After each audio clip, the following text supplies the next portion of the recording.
of the unexplained. I mean, it's definitely not unexplained. There is a 0% chance Joe Simonton was visited by small Italian aliens to make him pancakes.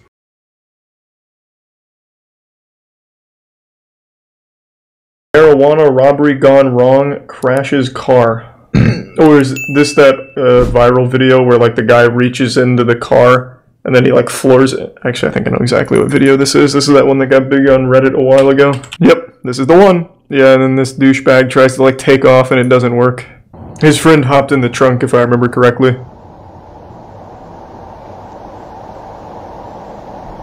Why record a robbery? For those Facebook likes. It's 2012, baby.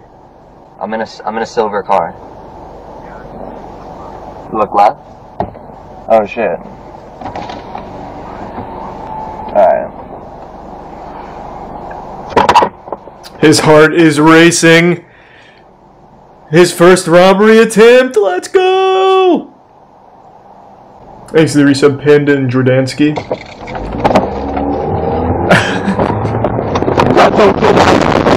Yeah. Why you trying to rob me, yo? Why? That'll do it.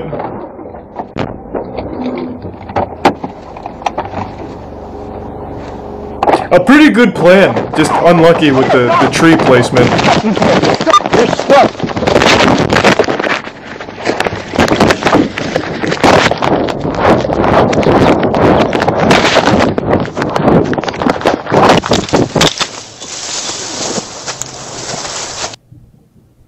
I don't know what the follow-up is. I've never found the follow-up. But, yeah. It was a pretty good plan. There wasn't even that much. Yeah, it was like 40 bucks, according to the description, I guess. Let's see some tits. You're in the wrong category. It's the pools and hot tubs category. It's probably to the right of this one. The Strange Fate of Alfred Loewenstein. This? The third... Man, Raid really has done like an incredible job. Even if I just want to see like a quick, like less than 2-second thing for the video here, it's just Raid. That's very impressive. Man disappears from an airplane mid-flight, so like DB Cooper. July 4th, 1928. A fabulously wealthy businessman, Alfred Loewenstein, arrived at the airport. He was about to enter the plane, not knowing it would be his last time touching the ground. It was a routine flight he made on regular basis that would take him across the English and French coastlines before landing at Brussels, where he lived with his wife, Madeleine. Despite the rain and night time, the flight seemed to go smoothly. This guy's voice is scary. Are we sure he didn't kill Alfred? At some point over the English Channel, Loewenstein got up to his feet and went to a tiny bathroom compartment at the back of the cabin, not suspecting a thing. The beach was polluted with French military, so the pilot and Loewenstein's crew were apprehended immediately. They were still at shock as to what happened to their boss, but eventually they came to a conclusion that Alfred accidentally opened the exit door instead of the toilet door and that he fell to his death. But how could that even be a mistake that could be made? Yet to come. A couple of weeks later, July 19th, the local fisherman was just doing it should be really hard to open the exit door. A suit floating near the French coast. Thanks to the bit screen. What he didn't realize was that he was looking at lifeless body of Alfred Loewenstein. And nothing crazy green. It's not a guitar box. They eventually retrieved the body, and Alfred's widow Madeleine arranged a private autopsy to determine the cause of death. The examination found no signs that could indicate foul play. Yeah, I guess 1928 was very different. An official inquiry concluded that Loewenstein's death was accidental. That conclusion was in great part based on the testimonies of Donald Drew, the pilot, and Robert Little, the mechanic. Both of them insisted that the exit door was easy to open and that it was entirely possible for Loewenstein to open it by accident. So these two are definitely guilty, they killed him. Later, the truthfulness of this claim will come under intense scrutiny. So, it was all just a pure accident, right? Well, this claim seems highly I would be such a good investigator. I'd just arrest anyone I had an inkling of suspicion about. To open as the staff had claimed. Rather just shoot like a shotgun blast and get one right than try and hone in and get it wrong. In the weeks following the incident, some even involved men from the British Air Ministry throwing themselves at the entry door at an altitude of more than 1,000 feet. the door withstood the weight with relative ease. The conclusion was clear and simple. No one could have fallen out of the plane by an accident. Well, if it wasn't an accident, was it suicide? He was certainly under pressure from investors, and some have even speculated that his corrupt practices were about to be exposed. So he probably chose death over disgrace. But no direct evidence linking him to corruption was ever produced. And again, the facts just don't add up. Loewenstein wasn't depressed, and he was making plans for the future just before the incident. Let's say he did commit suicide. And that plan was to throw himself out of a plane. Again, there is still the issue of the door. Loewenstein couldn't have opened it even if he was trying to kill himself. This leaves us with one conclusion: murder.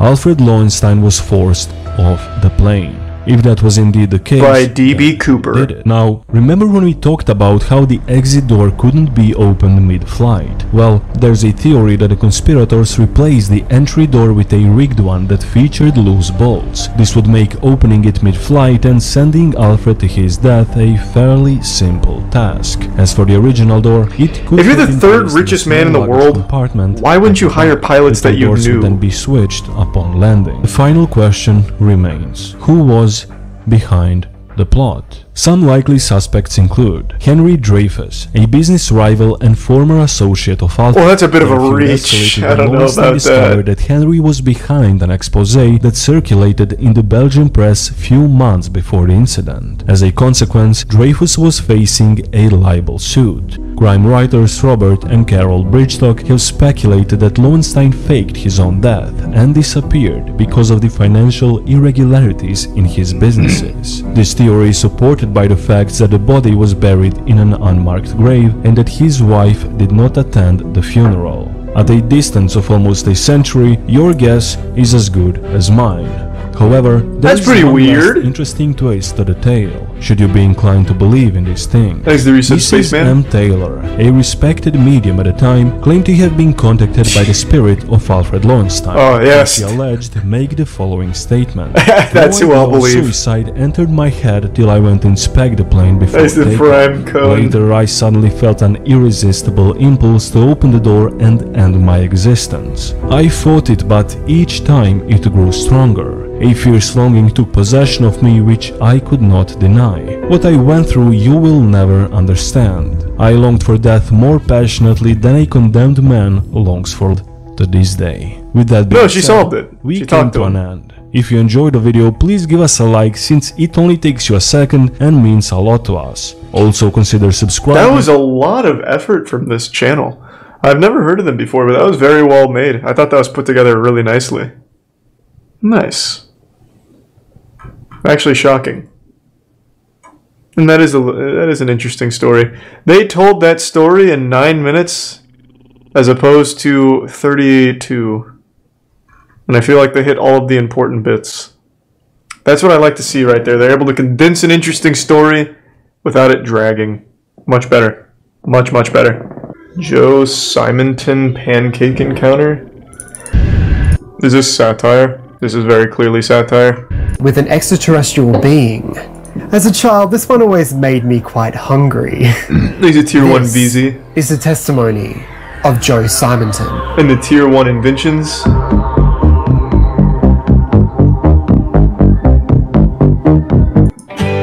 Set me free. It was an ordinary day for 60-year-old plumber Joe Simonton. He was making his lunch on his chicken farm when his life changed forever. The production here is wild. On wet pavement screeched above his property. When he looked out the window, he saw a craft descend to the ground. He rushed outside when he saw this. And Raula. There was a hatchway opening up in the top of it, just like the trunk of your car. And then there stood a little man.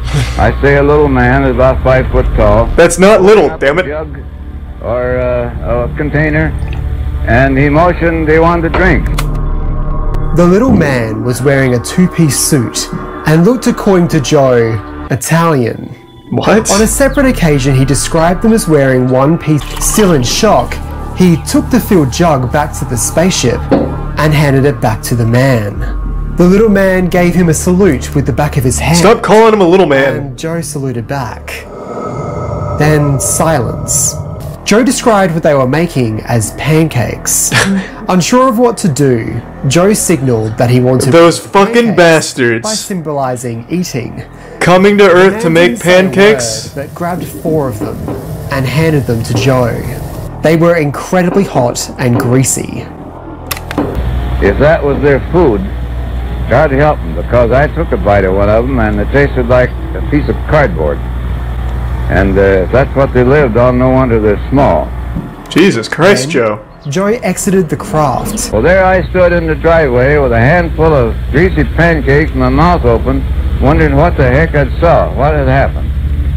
He kept the story to himself, but eventually felt as if it was important enough. I bet if he went on Joe Rogan, Joe would absolutely believe this. Investigation team, Project Pancake-eating aliens? Anything's possible. And had determined that he was a credible witness, but found no evidence to corroborate his story.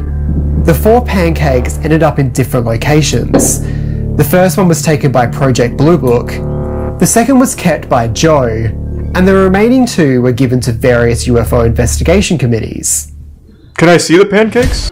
First off is the pancake. Oh, look at that. If it was from some extraterrestrial kitchen, it's like a then beehive. What would it be made of?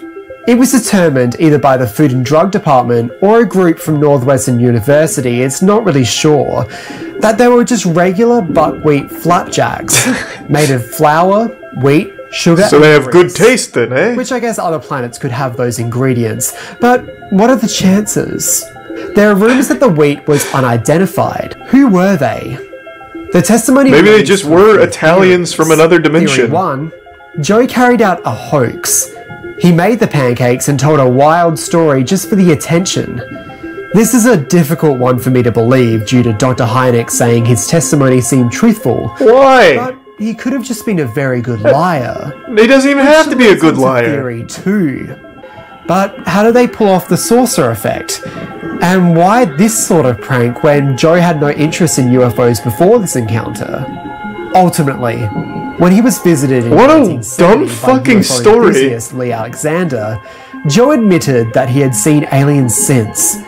He decided not to tell anyone. That's fucked up. He kept the pancakes to himself? We may never know the truth, therefore it remains a mystery of the unexplained. I mean, it's definitely not unexplained. There is a 0% chance Joe Simonton was visited by small Italian aliens to make him pancakes. That is outrageous. Why under any circumstances would anyone even humor that idea? That man needed mental help. The possibility is not 0. It is literally 0. I can say with a high level of confidence, there is a 0% chance there is it's some planet out there in our solar system that has nothing but small Italians that occasionally visit Earth to cook pancakes for old men using buckwheat and butter. It's a 0% chance. But god damn it, I wish it was real. I mean, to be honest, if that is real, I am so fucking jealous. This man not only got to meet aliens, but also got free pancakes. Like, that's fucking great.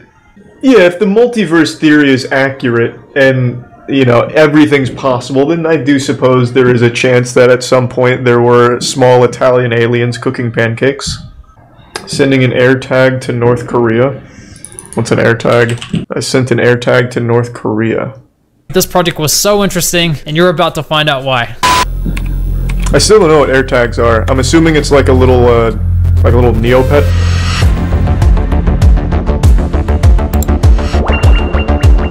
Now, the first thing I want to address is this even legal? I tried to find information on the legalities of tracking a parcel, and, well, there's not a lot of information out there. So they're Apple's tracking device for lost keys. The first lawyer I contacted was from Germany, and he didn't see anything. Do I really think Elon Musk or Tim Cook will get my package? Honestly, probably not. I think they will. But maybe. Last thing, North Korea. Shipping items to North Korea from the US is not an easy task. In fact, due to strict economic sanctions imposed by the United States, all mail to North Korea... I didn't even know you could mail something to North Korea. Foreign Assets Control. So at the moment, only first-class letters and postcards can be sent. But I live in Germany, and it just so happens that DHL is one of the few logistics companies that still offer shipping to North Korea. Why North Korea? Well, the intention here is... I'd be terrified to send something to North Korea. But there's a lot we don't know about this country, especially from a technology perspective. Like, do they have access to the internet? Or do they even own iPhones? Well, unless they have both of those, the AirTags will go completely undetected. But fear not, I came across a website called Stack Counter, which claims to have data on North Korea's smartphone market share. What? And according to them, iPhone is the second most popular smartphone in the country. Second it has to be the only... But what's weird is, just last month, Apple was #1. I had to dig deeper into this. So I dug through this website to try and understand where and how exactly they get their data. It turns out they have their tracking API code installed on over 2 million websites globally. With this tracking data, they're able to extrapolate which country a user is from and which device they're using. I dug even deeper and found out that they even provide the sample sizes of their data for each country. This guy is very thorough. The smartphone sample size was 538. After some browsing on Google Maps, I noticed there was a German embassy in the center of Pyongyang. Oh, perfect. Coward. You should have made a pen pal. And of course, entered it in. So... It made it. So right now, the impressive thing is he sent a package to SpaceX and Apple Inc. and they made it to the destination. So we're just celebrating that the postal service works? Is that like the whole point of it? Thanks to Prime, Atlas, and Little Ant.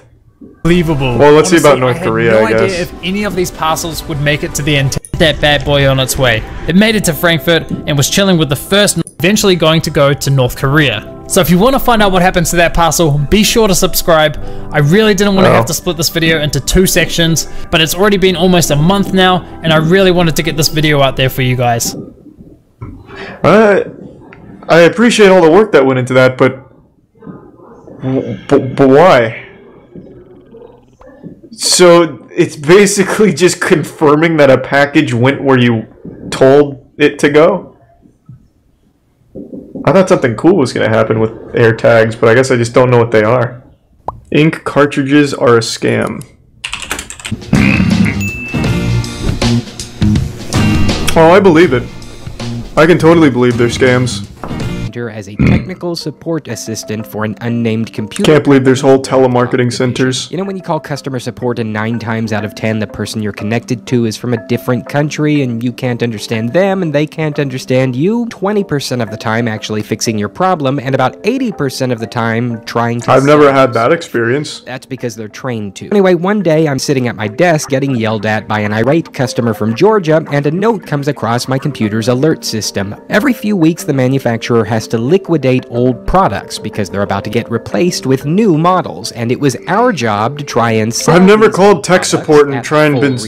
No one's ever tried to sell me something. Unaware they were about to go on sale. A bit shady, but par for the course. Just her laptop, and she didn't know how to install her word processor. I quickly walk her through the process, chatting her up to see if I can sell her something, and I learned that she's so adorable. Freshman year of college. College, you say? Well, dear madam, have you a printer to produce hard copies of all the English essays you'll be writing? Prime was presented with 2 prices, one in red and one in black. The black number was the retail price. This is how much you would sell the product for over the phone. The red number was the manufacturing price. Wow! In other words, how much it cost the company to make that product. Now, why good margins? This figure, I have no idea. I color ink cartridges for $59.95, and the cost of manufacturing, 23 cents. Oh, I mean, so all right, time to get in the ink cartridge business. Supervisor over. I pointed at the screen and asked him, "Is that really the cost of manufacturing?" He took a glance at the screen, laughed, then nodded.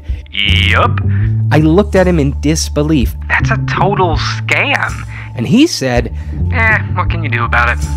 Which leads us to today. Good guy. Good man. I am doing something about it. The most expensive liquid in the world, right behind King Cobra venom, Scorpion venom, Chanel No. 5, insulin, and mercury.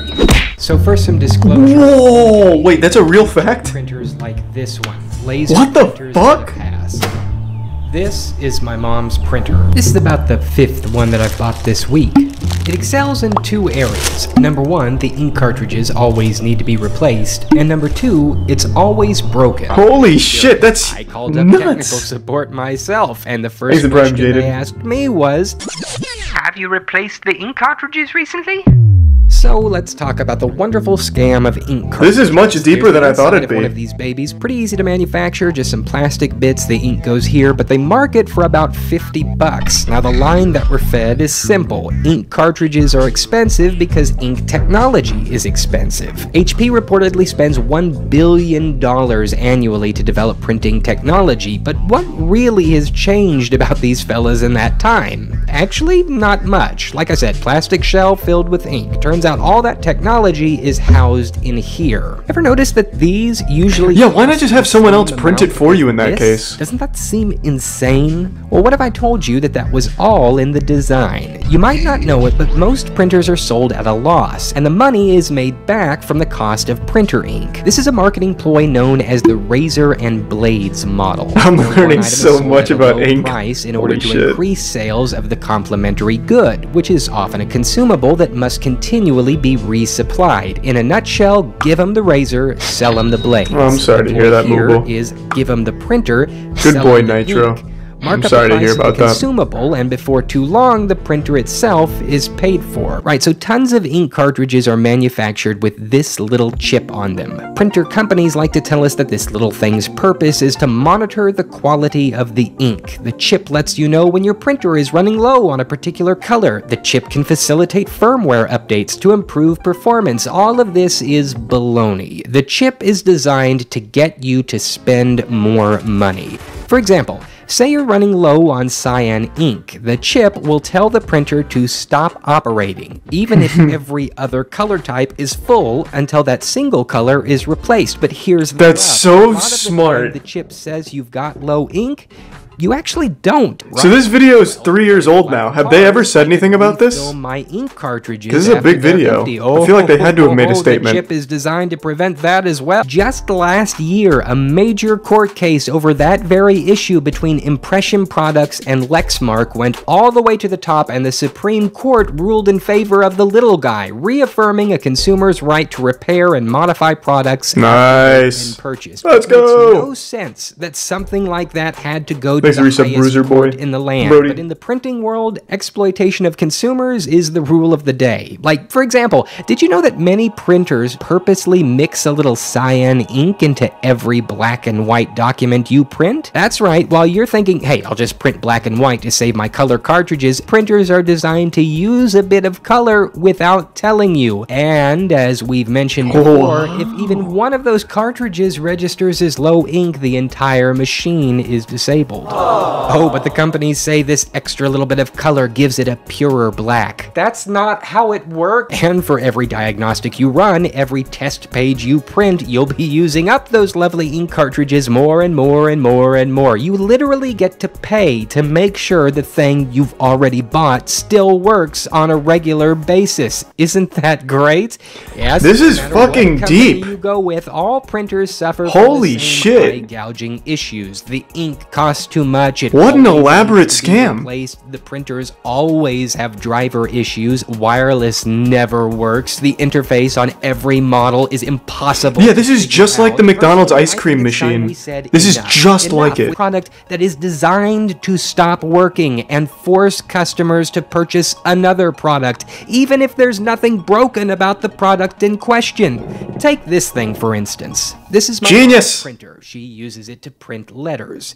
It wasn't printing them right, so she went out and spent $60 on new ink cartridges, thinking that would fix the problem. And after struggling for a day figuring out how to install the bloody thing, she tried printing the letter again, but the problem still wasn't fixed. I got to hear about it over the phone, so then I drive about half an hour. And I beat up my mom. Take it home, where I waste the rest of the new cartridge's ink running a bunch of inconclusive diagnostics to try and figure out out why it's not printing correctly. By the time I determine that the printer has a common, yet for some reason unrepairable hardware issue, I discover the cheapest option is to just order a replacement. But I can't order a replacement because they update their printer models each year, so now I have to go buy the new and improved model. And I can't use the old ink cartridge. I wonder how many things there are like this. Model because the new and improved model ice cream machine in this now. Cartridge it's gotta be more. So I have to spend another $50 on these new and improved ink cartridges, which it turns out just have a slightly longer piece of plastic on the inside. And by the time I get this new and improved printer ready, I discover the new and improved look up Apple scams.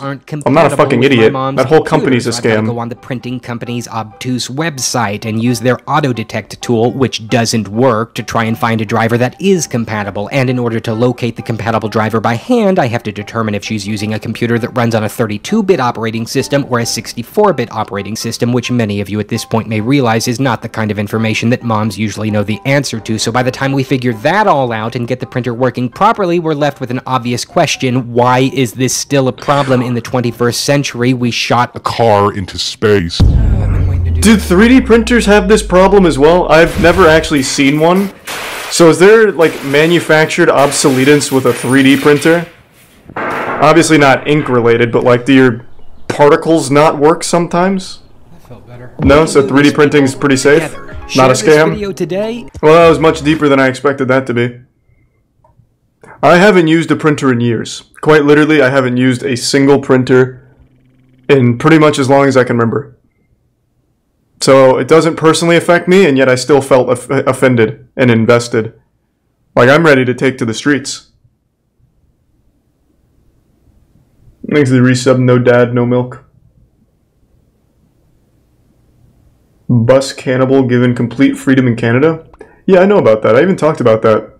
Dude in Canada murdered someone on a bus and then ate their eyeballs, and they got released from jail with no restrictions. They're just totally free now. Yeah. I was talking about that like a month ago. Yeah, the dude cut off someone's head, gouged out the eyeballs, and ate them. And now they're completely free. They could be in the chat right now, even. They only got, like, I don't even think it was 10 years in jail.